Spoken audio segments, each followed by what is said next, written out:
DJ Magic Clones.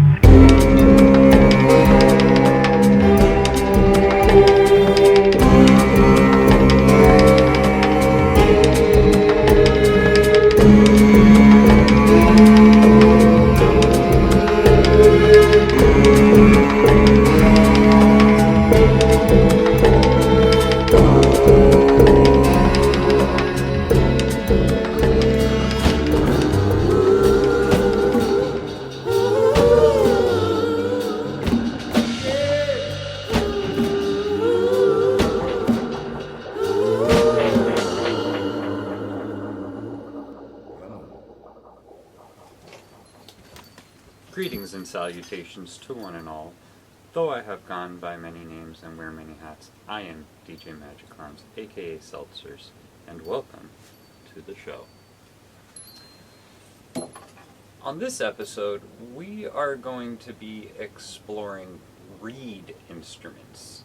The most common one that people think of when we think of reed instruments are saxophones, but as well as clarinets are reed instruments, and we'll get a little deeper and see where it takes us. So, let's dive right in. Alright, so to begin talking about reed instruments, we're going to start with how they make a sound, and actually what kind of instrument they are, meaning what family do they belong to. Now, the different families of instruments are, we have woodwind, we have brass, percussion, and strings. So pretty much every instrument falls into one of those categories. Now, reed instruments fall into the category of woodwinds. Another instrument that we've covered is the flute. In fact, every flute that we've covered, regardless of if it's made out of metal or plastic or wood, they're all considered woodwind instruments because originally they were made out of, or rather, maybe not originally, possibly we could argue that they were made out of clay and bone before that, but when they really became codified and labeled into a family of instruments, they were made out of wood. Now, it also refers to the reason that reed instruments count as a woodwind is because the way that it makes a sound is with a reed, which is wood. So this is a reed. We're going to start with the reed and the mouthpiece. This is where I began when I first jumped into reed instruments. So we're going to start with actually the one I started with, which is the alto sax. We'll get there in a moment. But this is a reed, and we have a mouthpiece. So the first step is you want to get the reed wet. If it's too dry, it's not going to work. If it's too wet, it could be a little problematic, so you kind of need a sweet spot. Now, there are two ways to do this. One way would be to get a cup of water and just leave it in a cup of water. The other way, the common way that most reed players use, is to just put it in your mouth and get it nice and wet. Now, while it's getting wet, I'm going to show you the mouthpiece. This is the cover, which only functions to really protect the reed when you're not playing it. So we'll set this aside and talk about the mouthpiece. Now, mouthpieces come in two materials, basically. Plastic or rubber. I'm not sure why they're called rubber, or because I'm pretty sure it's just plastic. I'm also not sure I understand how plastic and rubber are different, or if they are. So, but anyways, this is a plastic mouthpiece. Now, as you will see in a moment, you can have metal mouthpieces as well, and they give you a different tone, which we shall demonstrate. But you have the mouthpiece, the reed, and this little guy, which is called a ligature. The ligature holds the reed onto the mouthpiece. So when we put it on, we pop it in there. Now you can put the reed in place and then put the ligature over, or you could slide it in like I just did. The whole point is you want the tip of the reed and the tip of the mouthpiece to line up. Now I'll be honest, I have a little trouble these days seeing it, so I like to put it in my mouth and use my tongue to make sure that it's where it's supposed to be. But this is an alto sax mouthpiece, and now you have the reed on the mouthpiece with the ligature, and if we blow into it, it should give us a fairly obnoxious honk.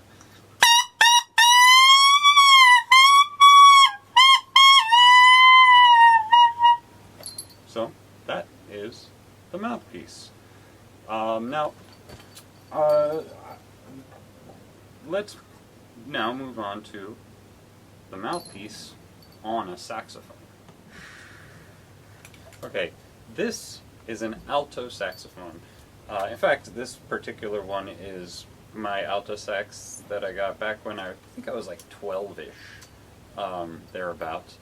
So this is the one that got me through junior high, high school, and college actually. I have the plastic mouthpiece on it to demonstrate. Now, with the saxophone, maybe not the soprano, you don't necessarily need it, but with the alto and the tenor, and as they get bigger, so consequently lower, we need a neck strap. Now the neck strap helps support the instrument so that we're free to play it with our fingers. So let's check this out.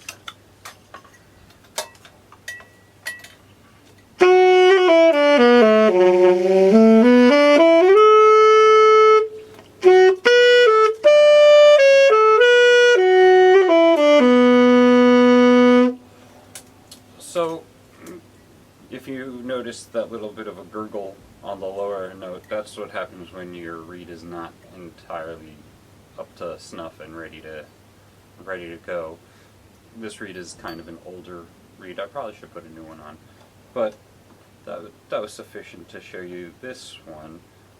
I want to grab my other alto sax so that we can explore the difference between the plastic mouthpiece and a metal mouthpiece.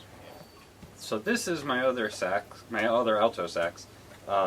This is actually the one that I probably play the most out of the two altos.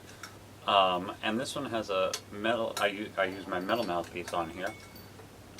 And the difference really between metal and, well, there's a few differences between the metal and the plastic. For one, the plastic or rubber mouthpieces tend to have a much sweeter, mellower, maybe clearer tone, whereas and they're also, I'm hesitant to say this, but they tend to be easier to control than a metal mouthpiece. Metal mouthpieces tend to have a bit of a harshness to the tone, and that's kind of why I like a metal mouthpiece, because it gives a harshness to the tone.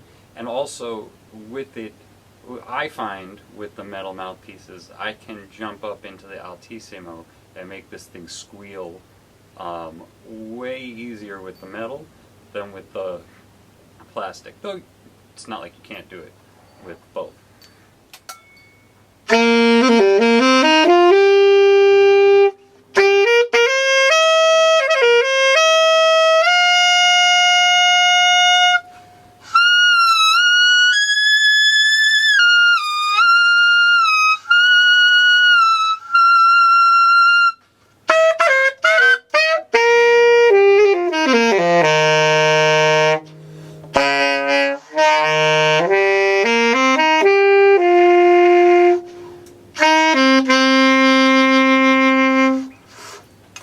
Alright, so there you go. That was a little taste of the various squeaks maybe that we can get with that the metal mouthpiece kind of facilitates a little easier, I find. Though, as I said, you can totally get those with a plastic one. You just have to learn how to control them to get them.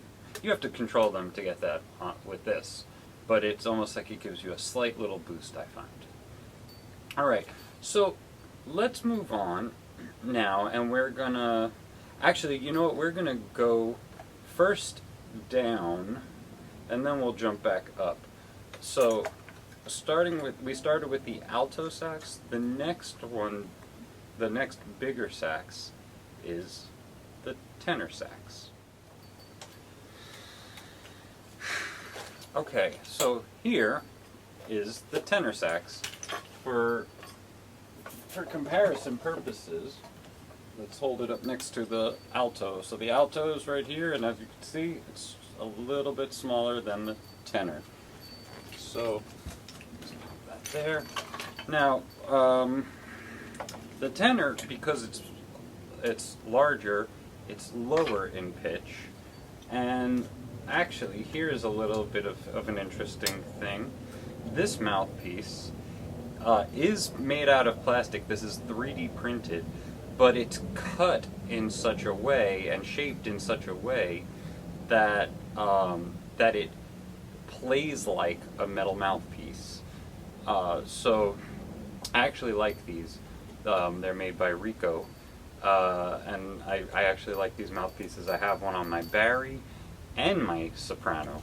So here is the tenor sax. Now the tenor sax, before I play it, is probably the more common one that people think of and you see. For example, John Coltrane mainly played the tenor, and because, I suppose because of his influence, many people gravitate toward the tenor. Also, the tenor has a it sits really nice in terms of its range, where it could go really high and get some really deep low notes as well.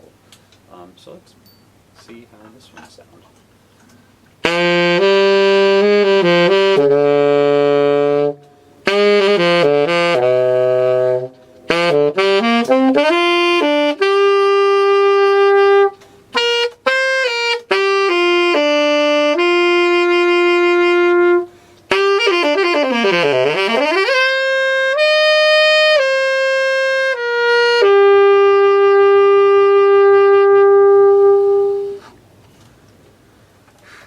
Alright, so there is the tenor. Now, we're going to move on to one lower, and for, you know, this next one is the bari. Okay, so this is the bari sax, right here. Now, it's pretty big, and it's pretty heavy. In fact, it is so heavy that it's not really a good idea to use a neck strap with them. So we use a harness. I have my harness under this, so I'm going to hook up. The harness actually goes over your shoulders and around your back so that it distributes the weight so it's not pulling on your neck, because this is quite heavy. Quite heavy. Now, as you can see, because it's so large, it curves around a few over here. And as I said before, this is one of those 3D printed mouthpieces. So let's get this happening and we'll demonstrate it.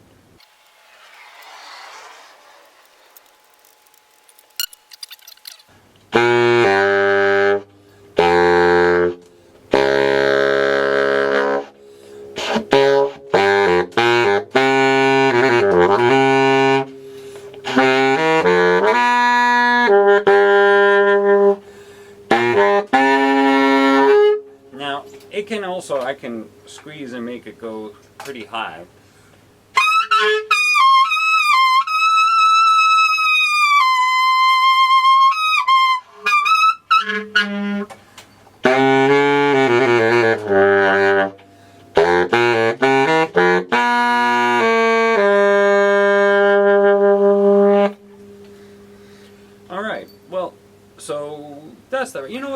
let's see. This is a tune I enjoy playing sometimes on the Barry.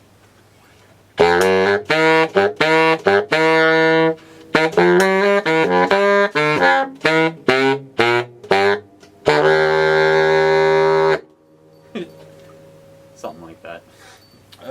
So this is the Barry. Now, this particular Barry, if you can't tell, it's pretty old. This is actually from 1913.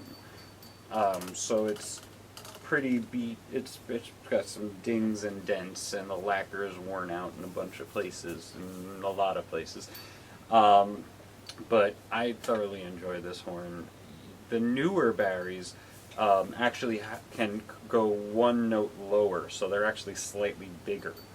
I don't have one of those, but they do exist. Alright, now that we've gone to the bottom of my saxophones, I should add, they do make a bass saxophone and a contrabass saxophone. Also, I believe there's a bass saxophone that I remember as a kid I saw one that was like went up to the ceiling of the room. I think it was probably like 6 feet, maybe more, and it would go on a stand, and you'd have to like stand next to it and play it. But there is a bass saxophone that is kind of squat. I'm not sure exactly how it works. I think maybe it's a little wider of a bore so that they can make it shorter but still get the note. And also it kind of looks like it's curled up a bunch more so it's about the size, maybe a little bit bigger than a Barry, but it is a bass. I'm not sure if that has a special name or if it's just a bass saxophone. But as I said, there's also a contrabass saxophone, which is even larger. So those are worth checking out if you, I'm sure you can find videos of them. So without further ado on the lows, let's go up high with the sax.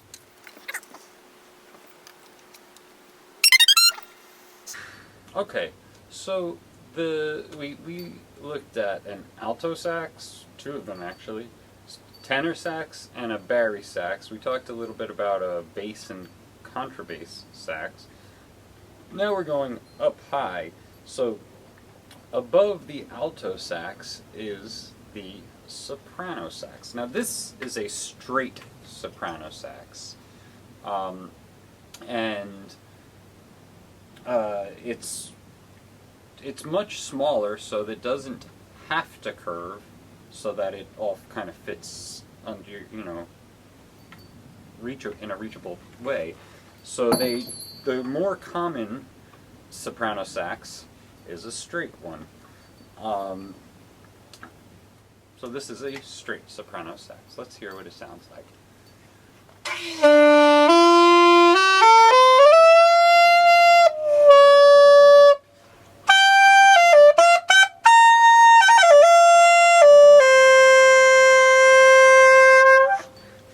So that's the straight. Now, I'll be honest, I don't really play this one that much anymore. I do occasionally, but I have over here behind me, let's pull it out, a curved soprano sax. So these two saxophones are both soprano saxes, straight, curved. If you can kind of see that if you were to unbend this one and straighten it out, it would be about the same. So let's dive into this one.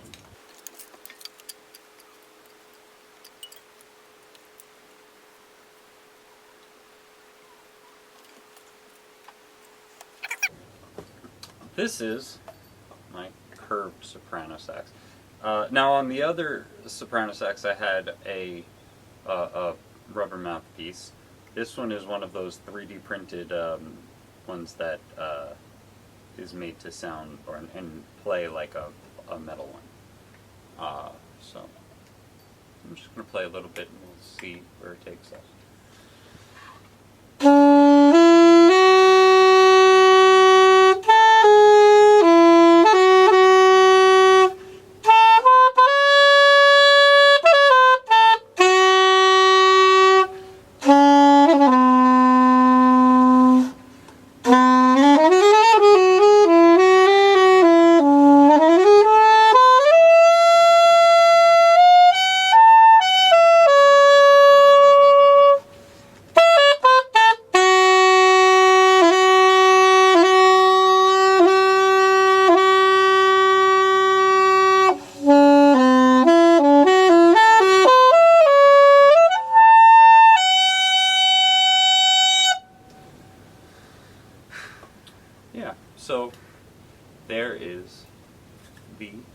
saxophones. Now, let's dive into some other reed instruments.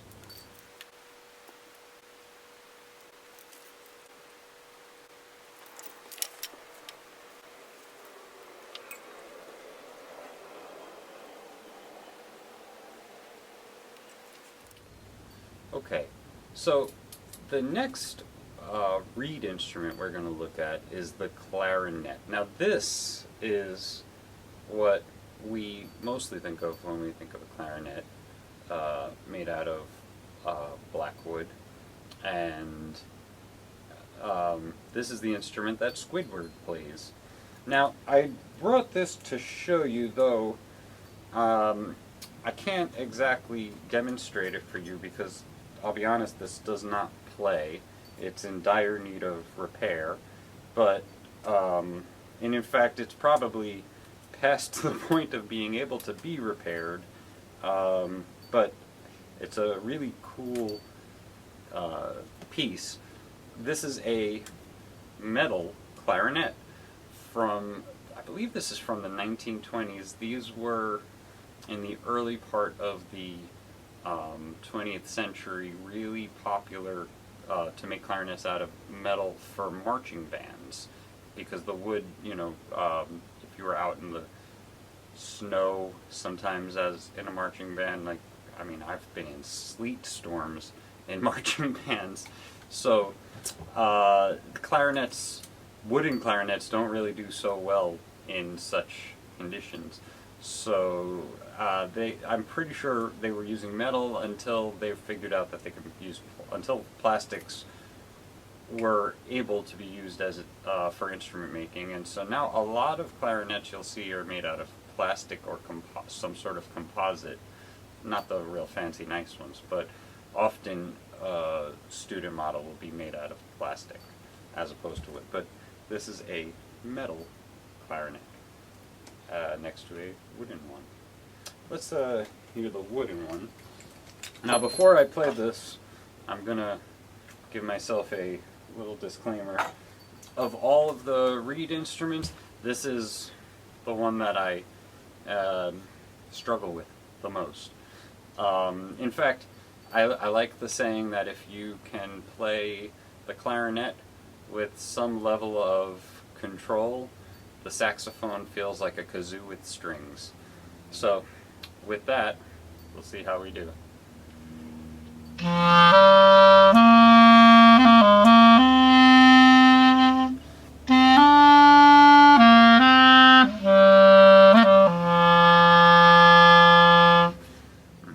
So that was the lower register, and the clarinet is an interesting one because unlike the flute or the saxophone, where when you jump the octave, it's the same fingerings for the notes, but you're just getting them an octave higher. On the clarinet, there's a key called the register key, and the same fingerings down low get different note names when you do the register. It doesn't jump up the octave.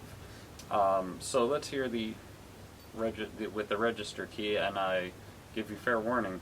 This is where I tend to squeak on the clarinet, and really where most people when they're learning tend to squeak the higher you go. And if you've ever watched SpongeBob and you know Squidward's playing, the clarinet is a very squeaky instrument if you really are not super good at playing it. And there we go.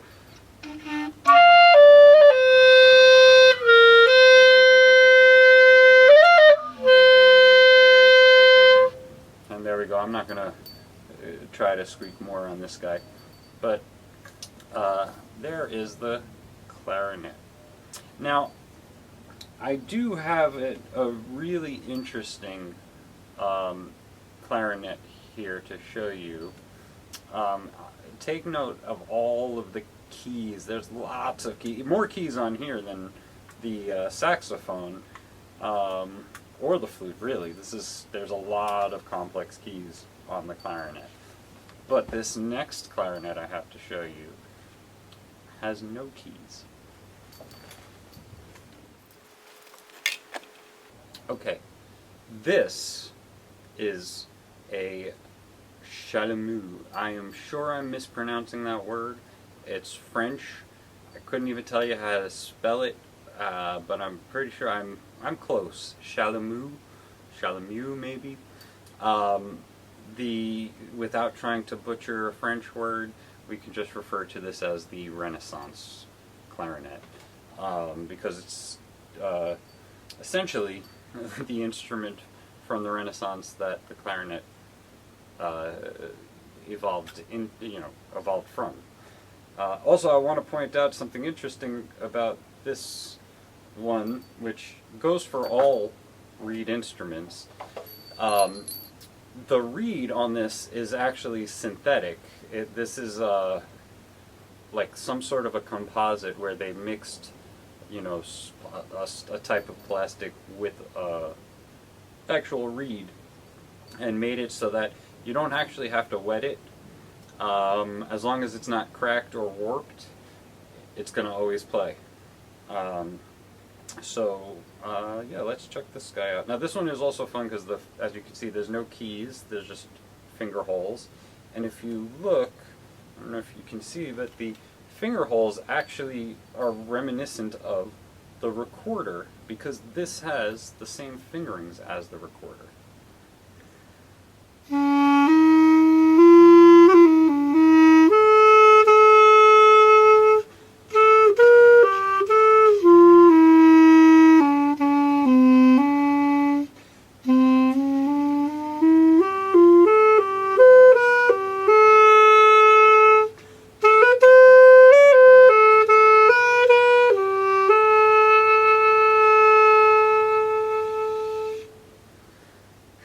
So that is the chalumeau. Now, I do have another instrument that this inspired. I had a old bamboo flute that I never really liked the sound of, or the way it played as a flute, and so I got the idea many years ago to cut the head joint off, and then it sat in pieces for years. Now the head joint has since turned into something else, which we will explore at a later in a later episode. But the body where the keys are, I sort of took the idea of a clarinet with no keys, and I said, ooh, I can do something with this and make something happen. So I took those, I took that flute body, and I had I don't remember where I came across this, but at some point I obtained a bunch of clarinet bells. This part is called a bell. So I obtained a bunch of them, so I decided, I'm going to attach it to the bamboo. And actually the bamboo is exactly the right size. This particular piece of bamboo is exactly the right size for a clarinet mouthpiece to go in. And the fun thing about this is, even though the finger holes are spaced so that they should play a major scale if this were in the original flute, it doesn't quite do that. It's a little wonky, and so this is not as reliable for playing, set melodies and reliable melodies, but it is super fun to play.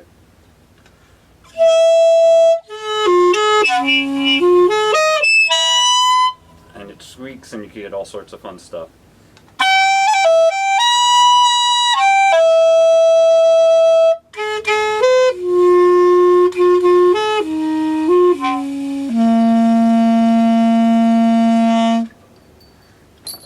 So that's that concoction. I don't know what I call this. I've never really come up with a name. I think I just kind of refer to this as my simple clarinet. There it is. Okay, so now that brings us to a fun sort of a concoction of mine. Uh, I'm not sure how I came up with or why I did this, but a bunch of years ago I had some, I guess I had some copper pipe from plumbing lying around that I wasn't using on my house.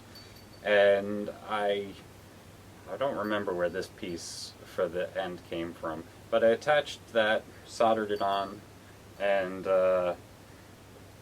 soldered on a alto sax neck. Now this is the octave key.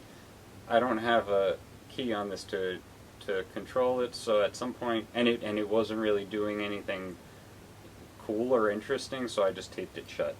The tape is literally just so that it isn't just a piece of copper pipe. But this, with the alto sax mouthpiece, is really fun for like making noise, and I kind of like to think of this as my overtone saxophone. So let's see how this sounds.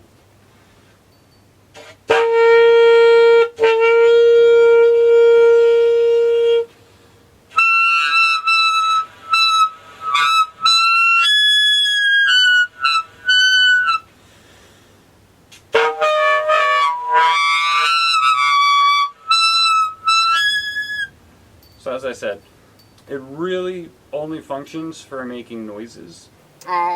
So you're not going to bring this to an orchestra gig or a straight-ahead jazz gig or something like that? I usually will bring this with me when I am walking in a parade or something and I just want to be honking and making noise. I'll grab this guy. So that's that. And that's just to show you, there's all sorts of fun things you can do depending on how creative and handy you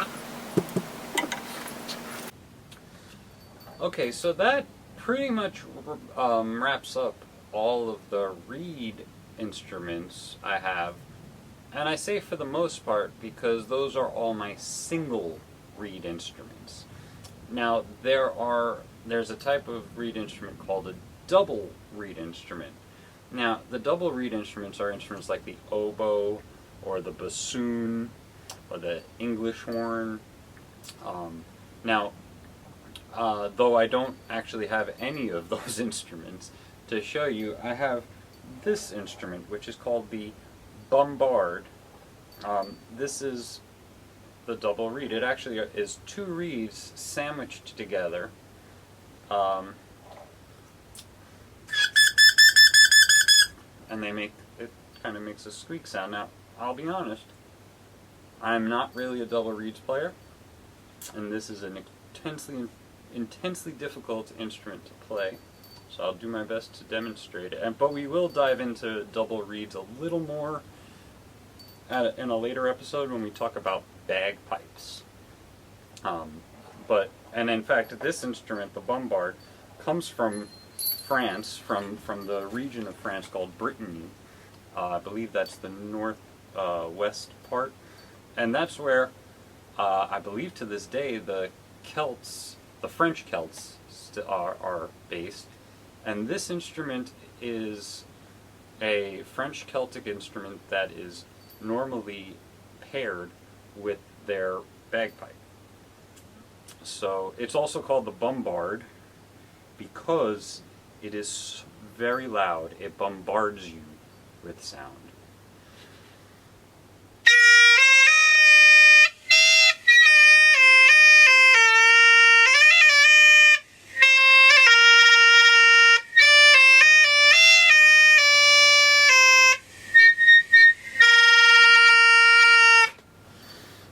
Alright, and I tell you what, when we get the bagpipe episode, I'll have worked this up so I could maybe do a little bit of a better demonstration of it. But just to give you a little bit of a taste that beyond the saxophones and the clarinets, there are other reed instruments. There are double reeds. In fact, there are actually, what would this be called, a quadruple? Four reed instrument, quadruple reed, like for example, the Shehnai, which is an Indian instrument, from India, and it actually has two reeds on either side sandwiched together. Okay, thank you for spending your time with me. And as always, please remember, those who spread hate and malice really do need our love the most. So, in the words of Fred Rogers, thank you for being you.